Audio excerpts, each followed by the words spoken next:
Jagannath welcome to our YouTube channel. तो आपण मानक मोर ओडियन मैंने यूट्यूब चैनल को अनेक अनेक शुभेच्छा और अभिनंदन। तो आशा कर समस्ते भल थी। आज आम जाना +3 ओडिया ऑनर्स लोक साहित्य दीर्घ प्रश्न उत्तर। तो फास्ट आम जाना लोक साहित्यर संज्ञा स्वरूप और कौन प्रकार भेद। तो चलते जाना फास्ट उपक्रम कौन लिखा लोकधारा फोकलोर एक प्रमुख विभाग हो कौन लोक साहित्य फोक लिटरेचर। यह लोक मुख्य साहित्य को मुख्यतः कौन दुई भाग विभक्त कर गोटे मौखिक साहित्य और लिखित साहित्य। जहाँ मुखर मुख को गति कर मौखिक साहित्य और जहाँ लेखिक रही है लिखित साहित्य कहुए। तो यह जानी आउ जो लोक साहित्य कौन तो साधारणतः लोक साहित्य कौन मौखिक साहित्य पर्यायर अटे। यह लोक मुखर मुख को कान को संचारित हुए। लोक साहित्यर षष्ठ साधारण लोके यार विकास लोकों द्वारा लोक कहले ज्ञान लोक पंडित मान्य व्यक्ति नुहति बरम जे केवे ज्ञान कौन से विषय के चिंता कर प्रश्न करती अशिक्षित व्यक्ति को बुझाई थे। यह लोक किंतु एमती कहले हम यहाँ जन मत कि ना जो पचारि लोक बोले कौन बुझुछ तो साधारण नॉर्मल जमी कह जनसाधारण मानक ही लोक आम बुझुचे। तो चिंताधारा करने प्रश्न करने अशिक्षित व्यक्ति को बुझाई थे। यह लोक मान हृदय उच्छ्वास लोक साहित्य सृष्टि होता है। तो जापार ये फास्ट बुझीदे लोक साहित्य को कह फास्ट कौन लोक साहित्य को फोकलोर आम कहे फ्लोक डांस ओडार फ्लोक डांस कौटा मयूरभ फ्लोक डांस कौटा छौ नाच सेमती ओडार एमती कौन अच्छी ना ओडिसी अच्छी सेमती लोकधारा फोकलोर एक प्रमुख विभाग हूँ कौन लोक साहित्य बा फ्लोक लिटरेचर। यह लोक मुखर साहित्य यह लोक मुखर साहित्य को मौखिक यह लोक साहित्य यह कौन जो लोक साहित्य मुख्यतः कौन साहित्य को मुख्यतः दुई भाग भर गोटे है मौखिक साहित्य और लिखित साहित्य। तो बुझीपाल मौखिक साहित्य कौन जहाँ मुखर मुख निःसृत बा मौखिक साहित्य जहाँ लिखित भाव रही लिखित साहित्य कहे। लोक साहित्य हो मौखिक साहित्य पर्यायर लोक साहित्य साधा कौन मुखर मुख को गति कर जहाँ रही कौन लोक साहित्य जो कहानी गुरा ये सब कौन मौखिक साहित्य। यह लोक मुख को कान को संचारित होता है।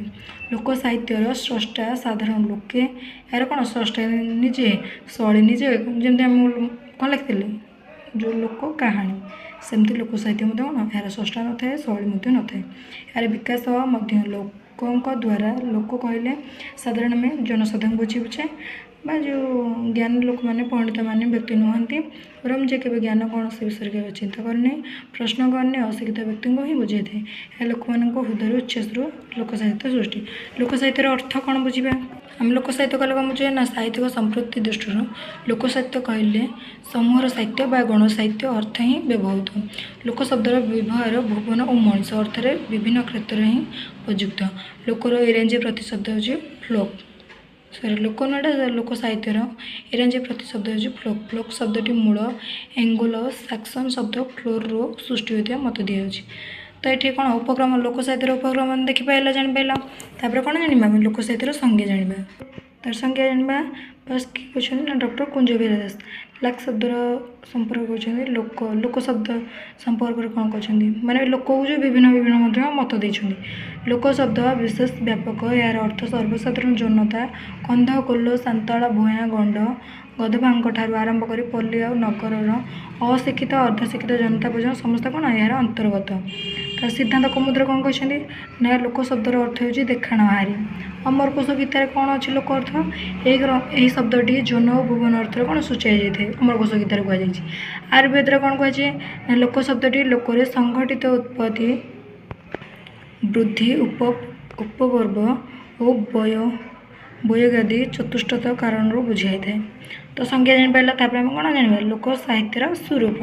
तो जाना आम लोक साहित्यर स्वरूप लोक साहित्य प्रभाव मान जलधारा परी कुलकुल नादरी क्यों आदिम काल प्रभावित हो कौन लोक साहित्य को आदिम काल कुलकुल नादरे जमी नदी बहला भली आदिम काल कौन लोक साहित्य परंपरा क्रमे प्रचलित हो आद्यावधि पर्यंत ताहार कल्पना करने संभव नुहे କ'ଣ ଆମେ କ'ଣ ସଂସ୍କୃତିକୁ କଳନା କରିପାରିବା କି? ଯେମିତିକି ଆମେ କ'ଣ ଯେଉଁ ସଂସ୍କୃତିକୁ ଯେମିତି କ'ଣ ସମୁଦ୍ରକୁ ଆଣି ମାଠିଆ ରଖିବା, ସେମିତି କ'ଣ ସଂସ୍କୃତିକୁ ଆମେ ସଂକ୍ଷିପ୍ତ ଆକାରରେ ଜଣାଇପାରିବା କି? ଜଣାଇପାରିବା ନାହିଁ।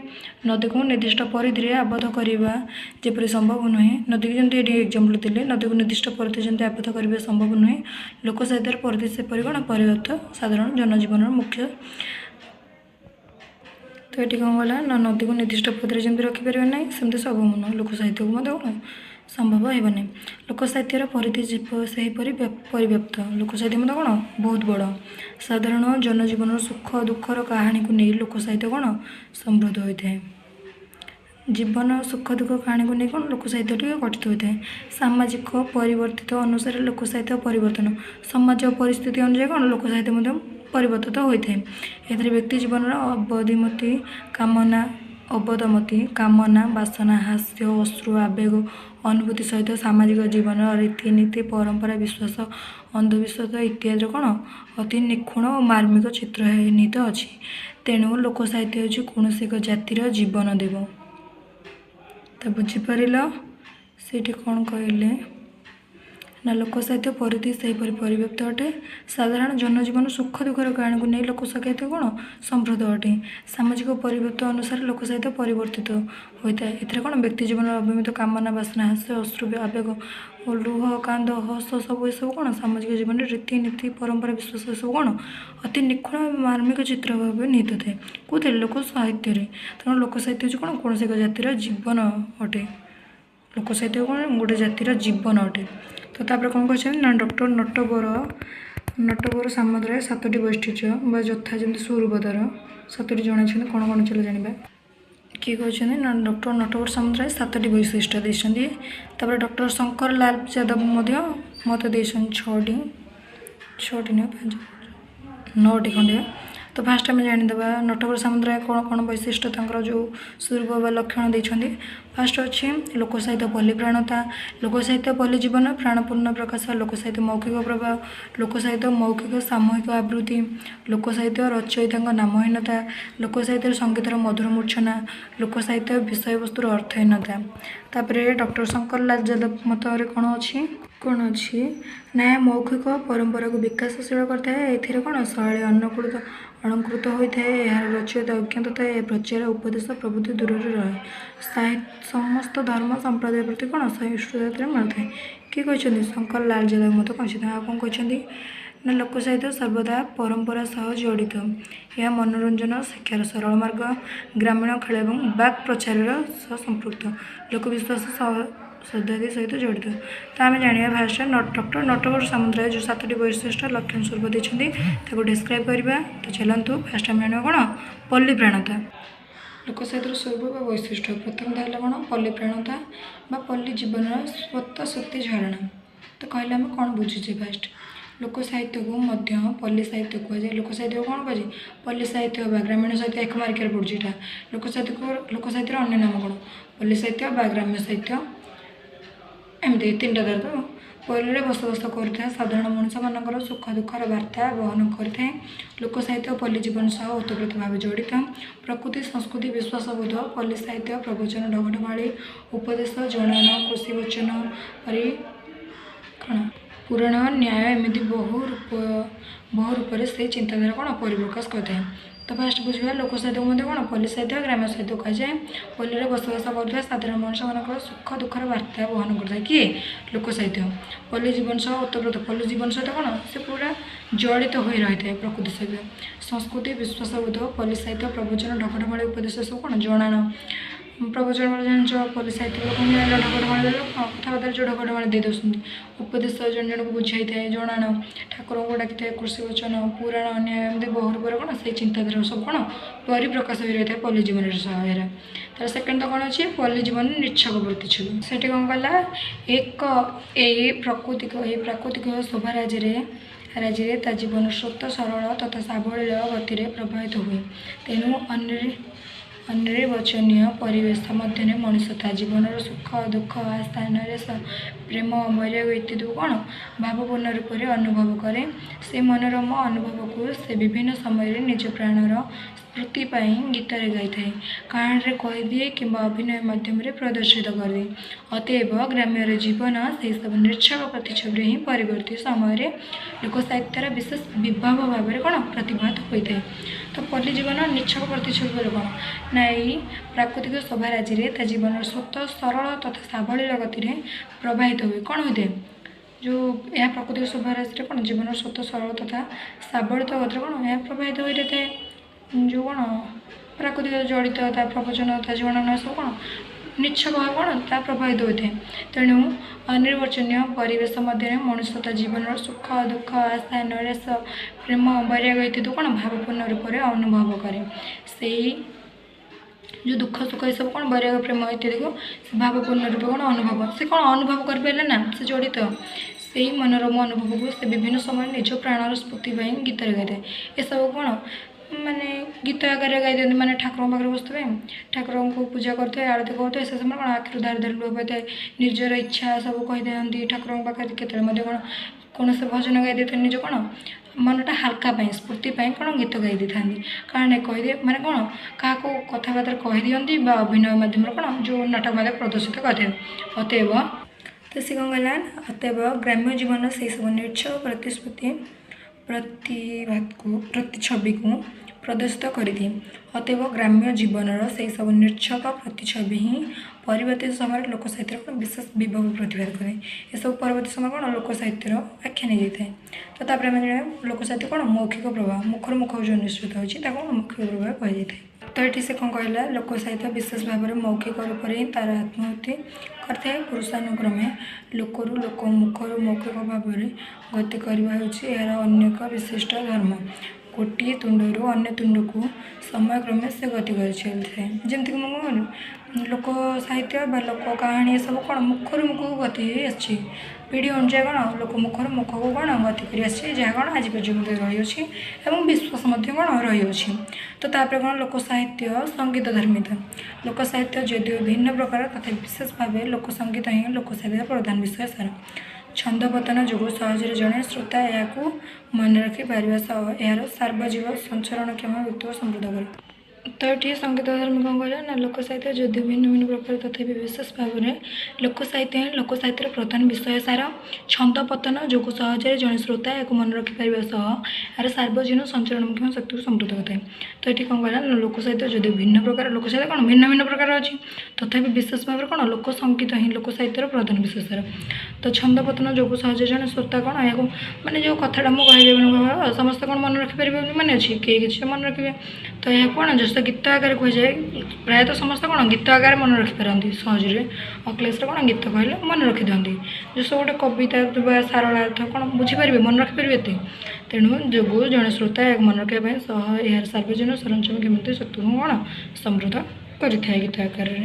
ତ ତାପରେ ଆମେ ଜାଣିବା କ'ଣ ବିଷୟବସ୍ତୁର ଅର୍ଥହୀନତା। ତାପରେ କ'ଣ ଅଛି ନା ବିଷୟବସ୍ତୁର ଅର୍ଥହୀନତା।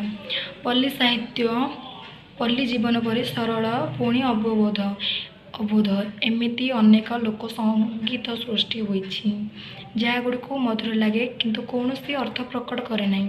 ସଙ୍ଗୀତ ଧର୍ମିତ ଏହାର ଗୁଣ ହୋଇଥିବା ଯୋଗୁଁ ଆବୃତ୍ତି କରୁଥିବା ଲୋକ ଓ ଶୁଣୁଥିବା ଲୋକ ଆମୋଦିତ ହୁଅନ୍ତି। ପ୍ରିୟ ସିନା ଏଥିରୁ କୌଣସି ଗ୍ରହଣୀୟ ଅର୍ଥର ସ୍ରୋତ ପାଆନ୍ତି ନାହିଁ। ତ ଏଠି କ'ଣ କଲେ ବିଷୟବସ୍ତୁର ଅର୍ଥହୀନତା। ପଲ୍ଲୀ ସାହିତ୍ୟ ପଲ୍ଲୀ ଜୀବନ ପରି ସରଳ ପୁଣି ଅବୋଧ ଅଟେ। ପଲ୍ଲୀ ସାହିତ୍ୟ କ'ଣ ପଲ୍ଲୀ ଜୀବନରୁ ଯଦି ଆସୁଛି ତାହା କ'ଣ ସରଳ ଏବଂ ମନୁଷ୍ୟ ଯେମିତି ବୁଝିପାରିବ ସେହିପରି ଭାଷା ମଧ୍ୟ ହୋଇଥାଏ। ଏମିତି ଅନେକ କ'ଣ ଲୋକ ସଙ୍ଗୀତ ସୃଷ୍ଟି ହୋଇଥାଏ। ଲୋକ ସଙ୍ଗୀତ କ'ଣ ଏମିତି ସୃଷ୍ଟି ହୋଇଥାଏ ଯାହାଗୁଡ଼ିକୁ ମଧୁର ଲାଗେ। ସେସବୁ କ'ଣ ଆମକୁ ଶୁଣିବାକୁ ମଧ୍ୟ ମଧୁର ଲାଗେ ଯେହେତୁ ଆମେ ଏରା ଚଳି ଯାଇଛେ। ଯେମିତିକି ଆମ କ'ଣ ଲୋକମାନେ ବା ଯେଉଁ ଗ୍ରାମ୍ୟ ଜୀବିକା ଜୀବନ କରୁଛନ୍ତି ବା ଯେଉଁ ଭାବନି ବା କୃଷି ପାଇଁ ଯାଇଥିବେ କୃଷି କାର୍ଯ୍ୟ କରି ଆଇଲା ବେଳେ ହାଲିଆ ହେଇଯାଇଥିବେ ସନ୍ଧ୍ୟା ସେମାନେ କ'ଣ ଆସିଲା ବେଳେ ଗୋଟେ ଗୀତ ଗାଇକି ଆସନ୍ତି। ସେସବୁ ସେମିତି ଅର୍ଥ ଯାହାଗୁଡ଼ିକ ମଧୁର ଲାଗେ ସେସବୁ କ'ଣ ସେ ଯେଉଁ ତାଙ୍କ ମନରୁ ଯେଉଁ ଗୀତଟି ଆସିଥାଏ ସେ କ'ଣ ତା'ର କୌଣସି ସ୍ରଷ୍ଟା ଥାଏ ସ୍ରଷ୍ଟା ନଥାଏ କି ଶୈଳୀ ମଧ୍ୟ ନଥାଏ କିନ୍ତୁ ତା ଶୁଣିବାକୁ ମଧ୍ୟ ଆନନ୍ଦ ଲାଗିଥାଏ। କିନ୍ତୁ କୌଣସି अर्थ हेटर कौन अलंकार न थाए कि छंदबंध न थाए जस्ट कथारू ही कौन गीत आकार से गाई था अर्थ प्रकट करे ना संगीत धर्मिता यार गुण होता जो आवृत्ति करुवा लोक शुणुवा लोक आमोदित हुए जी गीत गाँती खुशी लगे जी शुणी था खुशी लगे और जी एक्शन जो नाटक करते कौन खुशी होता हुए सीना कौन ग्रहणीय अर्थर सूत्रपान कि कौन तार कौन अर्थ से कौन खुशी हमें मनोरंजन करते कि कौन किसी शिक्षा मिल पार न था तो ये कौन आमर मुझे बेसी किसी स्वरूप लिखिनी तो मुझे 7टी पॉइंट लिखी तो अधिक जस लिखा चाहिए ताल तुम बही लिखिपर तापर संज्ञा स्वरूप तो जापर तापर अच्छे लोक साहित्य कौन प्रकार भेद मुझे डबल वीडियो कहनी गोटे वीडियो ही कहीदे लोक साहित्यर प्रकार भेद लोक साहित्य जेहेतु जनमानस संबोध तेणु यार विभिन्न रूप देखा मिलता है। पंडित सूर्य नारायण दास 7 भाग विभक्त कर गीतिका पद्य पद्यात्मक रचना कांदणा चषा गीत पल्ली गीत प्रबाद प्रवचन ढगरमाळ ये सब कौन जो लोक साहित्य विषय वस्तु नुआ जो पढ़े ये सब कौन गीतिका जो तैयारी होता है गीतिका पद्य कांदणा गीत चषा गीत प्रबाद गीत पल्ली गीत ढगरमाळी मंत्रादि प्रवचन ये सब कौन गीतिका ये सब कौन मन मन हो आसना निर्दिष्ट जन लिखुन तार किसी ग्यारेंटी ना कि माने ना लोक साहित्य जेहतु जनमानस संस्कृत तेणु यार विभिन्न कौन रूप देखा मिलता है। पंडित सूर्य 7 भाग होता है तो जापर तापर कौन अच्छे किए केते भाग विभक्त कर मान लोक साहित्य फास्ट किए गले सूर्य नारायण दास 7 भाग तापर किए अच्छे ना डॉक्टर नारायण शतपथी लोक साहित्य को 2 भाग विभक्त कर गोटे पद्यात्मक आ गोटे कौन गद्यात्मक तापर डॉक्टर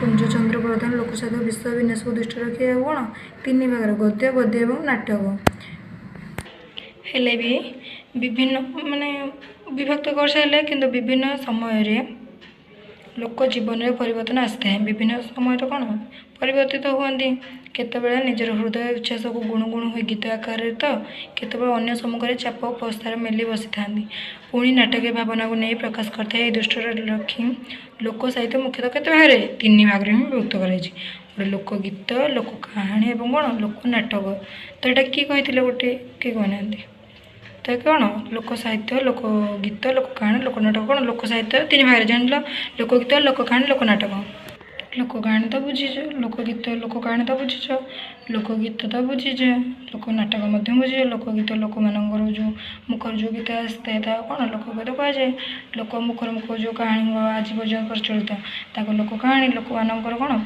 जो दिन सारा श्रम करते आसे कौन मनोरंजन कि कौन नाटक देखता लोक नाटक तापर ये से कौन दर्शाई ना लोक कहानी विभाग लोक जो गीत को केते बार भीतर हो जाए पल्ली जीवन अजस्र अनुभूति को नहीं ओडिया लोकगीत सम्मुख यार कवि होती आख्यात पल्लीर साधारण मनुष्यटे से पुणी विभिन्न वृत्ति सह जड़ित तो पढ़ुचे मानक लोक कहानी लोकगीतर मुख्य किए जी स्रष्टा किए लिखी तार संग्राहक किए तो डॉक्टर कुंज बिहार दास तो मसीहाटा मन ना ठीक से पल्ली जीवन अजस्र अनुभूति को नहीं ओडिया लोकगीत संस्कृत यार कवि होती आख्यात पल्लीर साधारण मनुष्यटे से पुणी विभिन्न वृत्ति सह जड़ित तेणु निजर वृत्ति और परिवेश प्रभावित हो केत दुखरे भांगी पड़ते तो पुणी केत आनंद आत्मविभोर होती लोकगीत विभिन्न पर्यायर देखा मिलता है। पंडित सूर्य नारायण दास लोकगीत को विभिन्न विभाग में व्यक्त है यथा दोलगीत नाटक गीत क्षुद्र गीत चकुड़ा पंडा गीत श्रमलाघव गीत गाधुआ गीत शिशु कांदणा चषा सब कौन गीत जापार जमी गोटे माटे ता शिशु को खाइला बेले कौन हारे धोवा जो सरी कौन कहते सरी खाइला बेले जन को देखा कि आ धोरे भाई दो आ जन्म मो सरग सासी मो कानु हाथ पढ़े घासी ये सब एमती गीत गाई था दोल गीत जो अच्छी दोल गीत कौन ना जो रज टाइम जो दोल गीत गाँती बनस्ते डाकला गच नाटक गीत युद्ध मत युद्ध जो चलते गोटे समारोह टाइम है से समय कौन समस्त मन कौन उत्साह आग को बढ़ी जो गोटे इच्छा नहीं कौन गोटे गीत सृष्टि होता है चकुड़िया पंडा गीत हिंदी चकुड़ा पंडा गीत श्रम लगा कांदणा गीत जो बाहर जाती चषा झील गीत चषा गीत ये सब जापार लोकगीत कि विभक्त कर तार अच्छे लोक कहानी विभागीकरण तो तापर अच्छे कौन लोक कहानी विभागीकरण मनुष्यर सृष्टि को ବିଚାର କଲେ ଏହା ମଧ୍ୟ ଏକ କାହାଣୀ ସମ୍ବଳିତ। ମଣିଷର ଜନ୍ମ ସହିତ ଲୋକକଥାର ଜନ୍ମ ହୋଇଛି। ମଣିଷ ସହିତ କ'ଣ ଲୋକକଥା ମଧ୍ୟ ଜନ୍ମ ହୋଇଛି। ବିଭିନ୍ନ ଦେବାଦେବୀଙ୍କ ପରିକଳ୍ପନାରେ ହିଁ ଲୋକକଥାର ପରିବେଷ୍ଟ ଆଧାରିତ। ପଣ୍ଡିତ ସୂର୍ଯ୍ୟନାରାୟଣ ଦାସ ଲୋକକାହାଣୀକୁ ଚାରି ଭାଗରେ ବିଭକ୍ତ। ଆମେ ପଢ଼ିଥିଲେ ପୂର୍ବ ଭିଡ଼ିଓରେ ଗୋଟେ ଲୋକକାହାଣୀର ବିଭାଗୀକରଣ। ସୂର୍ଯ୍ୟନାରାୟଣ କେତେ ଭାଗରେ? 4 ଭାଗରେ, ଆଉ କୁଞ୍ଜ ବିହାରୀ ଦାସ 7 ଭାଗରେ ବିଭକ୍ତ କରିଥିଲେ। ଦେବତା, ଭୂତ, ପ୍ରେତ, ବେତାଳ, ଯକ୍ଷ, ଅପ୍ସରା ଆଦି ବିଚାରକ ଗଳ୍ପ। ଅସୁର, ଇନ୍ଦ୍ରଜାଳିକ, ତାନ୍ତ୍ରିକ ପ୍ରଭୃତି ଭୌତିକ ବିଦ୍ୟା ସମନ୍ୱିତ ଗଳ୍ପ। ରାଜା, ମନ୍ତ୍ରୀ, କଟୁକଳ, ସାଧୁ ଭକ୍ତ ସମ୍ପର୍କୀୟ ଗଳ୍ପ। ଆଉ 4 ନମ୍ବରଟା ତ ଲେଖିନି, ଲେଖିଦେବ ଏଠି ସାଧାରଣ ଜୀବନ। ସାଧାରଣ ଜୀବନର ବିଭିନ୍ନ ଦିଗ ଉପରେ ନିର୍ଭର କରୁଥିବା ସାମାଜିକ ଜୀବନ। ତ ତାପରେ ଅଛି ଲୋକନାଟକର ବିଭାଗୀକରଣ। ଲୋକନାଟକ ଜନସାଧାରଣଙ୍କ ତ ତାପରେ କ'ଣ ଅଛି ନା ଲୋକନାଟକର ବିଭାଗୀକରଣ। ଲୋକନାଟକ ଜନସାଧାରଣଙ୍କ ନିକଟରେ ଅଧିକ ଆଦରଣୀୟ। ଲୋକଗୀତ ଲୋକକଥା ଶ୍ରବଣଯୁକ୍ତ ହୋଇଥିବା ବେଳେ ଲୋକନାଟକ କ'ଣ ଶ୍ରବଣ ସହିତ ଦୃଶ୍ୟ ମାନେ ଲୋକଗୀତ କ'ଣ ଆମେ ଶୁଣିଥାଉ, ଲୋକଗୀତ ଜାଣିଲ ଲୋକଗୀତ ବା ଲୋକକଥା ଏସବୁ କ'ଣ ଆମେ ଶୁଣିଥାଉ ବେଳେ ନାଟକଟା କ'ଣ ଆମେ ଦେଖୁଛେ ତା ସହିତ କ'ଣ ଆମେ ଶୁଣୁଛେ, ଦୁଇଟା କରୁଛେ। ଲୋକନାଟକ ବିଭାଗ ଅଭିନୟ ଏ 5 ବିଭାଗ ଯଦି ଅତି ନାଟକୀୟ, ଆବେଗାତ୍ମକ, ବିଶ୍ଳେଷଣାତ୍ମକ, ଭଙ୍ଗିତାତ୍ମକ, ମିଶ୍ର ରୀତିର। ଡକ୍ଟର ହେମନ୍ତ କୁମାର ଦାସଙ୍କ ମତରେ 2 ପ୍ରକାର ଯଥା ଦକ୍ଷିଣାଞ୍ଚଳର ଲୋକନାଟକର ଉତ୍ତରାଞ୍ଚଳର ଲୋକନାଟ୍ୟ। ଲୋକସାହିତ୍ୟର ପ୍ରଥମ ସଂକଳନ ହେଉଛନ୍ତି କପିଳେଶ୍ୱର ବିଦ୍ୟାଭୂଷଣ ନନ୍ଦ ଶର୍ମା। ତ ଏଇଟା ଏକ ପାଖରେ ପଡ଼ୁଛି। ଲୋକସାହିତ୍ୟର ପ୍ରଥମ ସଂକଳନ କିଏ? ତ ଲେଖିବ କପିଳେଶ୍ୱର ବିଦ୍ୟାଭୂଷଣ ନନ୍ଦ। ତାପରେ ମୁଁ ବିଭାଗୀକରଣ ତ ଏରା ସରିଲା। ତାପରେ ଲୋକସାହିତ୍ୟ ଏବଂ ବିଦଗ୍ଧ ସାହିତ୍ୟର ପାର୍ଥକ୍ୟ ଦେଖାଉଛି। ଅଛି ନା ଲୋକସାହିତ୍ୟ ଏବଂ ବିଦଗ୍ଧ ସାହିତ୍ୟ। ଲୋକସାହିତ୍ୟକୁ ସାମୂହିକ ଜୀବନ ବା ଗୋଷ୍ଠୀ ଜୀବନ ବାର୍ତ୍ତା ବହନ କରିଥାଏ। ତ ଏଇଟା ଏପଟେ କ'ଣ ନା ବିଦଗ୍ଧ ସାହିତ୍ୟ, ଏହି ସାହିତ୍ୟ ବ୍ୟକ୍ତିଗତ ଜୀବନ ଅନ୍ତଃସ୍ୱରକୁ ପ୍ରକାଶ କରିଥାଏ। ଏଥିରେ ଚୈତନ୍ୟ ନଥାଏ, ଫଳରେ ସ୍ରଷ୍ଟାର ସତ୍ତାଧିକ ରହେନି। ଏପଟେ କ'ଣ ରହିଥାଏ ନା ଏଥିରେ ସ୍ରଷ୍ଟାର ଚୈତନ୍ୟ ରହିଥାଏ, ଫଳରେ ସ୍ରଷ୍ଟାର ସାତ୍ତ୍ୱିକ ଧାରା ରହେ। ଏହା ଜାତି ଧର୍ମ ବର୍ଣ୍ଣ ନିର୍ବିଶେଷରେ ସମସ୍ତଙ୍କୁ ନିଜର କଲାବେଳେ ସ୍ଥାନ ଦେଇଥାଏ। ଏହା ପଲ୍ଲୀ ଭିତ୍ତିକ। ଏହା ସମୟେ କିଛି ଗୋଷ୍ଠୀ ଧର୍ମ ଓ ବର୍ଣ୍ଣର ବାର୍ତ୍ତା ପ୍ରଚାର କରିଥାଏ। ଏହାର ପରିସୀମା ବ୍ୟାପକ, ଏହାର ପରିସୀମା ସୀମାବଦ୍ଧ ବା ଆବଦ୍ଧ। ଏହା ପଲ୍ଲୀ ଜୀବନର ଭାବୋତ୍ସକୁ, ଏହା ନଗର ଜୀବନର କୃତ୍ରିମତାକୁ ନେଇ ସମୃଦ୍ଧ। ଏହା ନଗର ପୈତୃକ। ଏହା ସର୍ବଯୁଗୀୟ ବା କାଳୋତ୍ତୀର୍ଣ୍ଣ। ଏହା ନିର୍ଦ୍ଦିଷ୍ଟ ଯୁଗ ଚେତନାର ବାହକ। ଏହା ଲୋକସାହିତ୍ୟ ବିଦଗ୍ଧ ସାହିତ୍ୟର ଭିତ୍ତିଭୂମି। ବିଦଗ୍ଧ ସାହିତ୍ୟର ଉପାଦାନକୁ ନେଇ ମଧ୍ୟ ଲୋକସାହିତ୍ୟ ସୃଷ୍ଟି ହୋଇଥାଏ। ଏହାର କୌଣସି ଲିପିବଦ୍ଧ ସ୍ୱରୂପ ନଥିବାରୁ ଏହାର ଗଠନ ପ୍ରକ୍ରିୟାକୁ ସାଣୁ ନୁହେଁ ପରିବର୍ତ୍ତନଶୀଳ। ଏହାର ଲିପିବଦ୍ଧ ସ୍ୱରୂପ ଥିବାରୁ ଏହାର ଗଠନ ପ୍ରକ୍ରିୟା ସାଣୁ ଓ ପରିବର୍ତ୍ତନୀୟ। ଏହାର ବିରାଟ ଜଳଧାର ସ୍ୱରୂପ। ଏହାର ଚତୁଃପାର୍ଶ୍ୱ ସଜ୍ଜିତ କ୍ଷୁଦ୍ର ପୁଷ୍କରିଣୀ। ଏହା କୌଣସି ଭୌଗୋଳିକ ସୀମାବଦ୍ଧ ଆବଦ୍ଧ ନୁହେଁ। ଏହା ସର୍ବବ୍ୟାପୀ ବିଶ୍ୱର ପ୍ରତ୍ୟେକ ସ୍ଥାନରେ ଏହାର ରାଜୁତି। ଏହି ସାହିତ୍ୟ ନିର୍ଦ୍ଦିଷ୍ଟ ଭୂଖଣ୍ଡରେ ଆବଦ୍ଧ। ଏହା ସ୍ୱତଃସିଦ୍ଧ ଆବେଗଧର୍ମିତ। ବିଦଗ୍ଧ ସାହିତ୍ୟ ଚିନ୍ତାଶୀଳ ଓ ଭାବାନୁଲମ୍ବିତ।